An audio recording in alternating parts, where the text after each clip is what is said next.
ఇటు హోరు గాలి అని తెలుసు, అటు వరద పొంగువని తెలుసు. హోరు గాలిలో వరద పొంగులో సాగలేనని తెలుసు. అది జోరు వాన అని తెలుసు,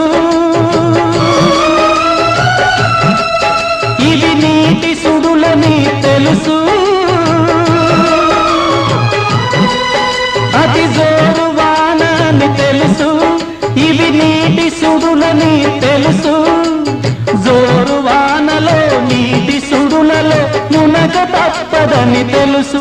అయినా పడవ ప్రయాణం తీరమెక్కడో గమ్యమేమిటో తెలియదు పాపం, తెలియదు పాపం.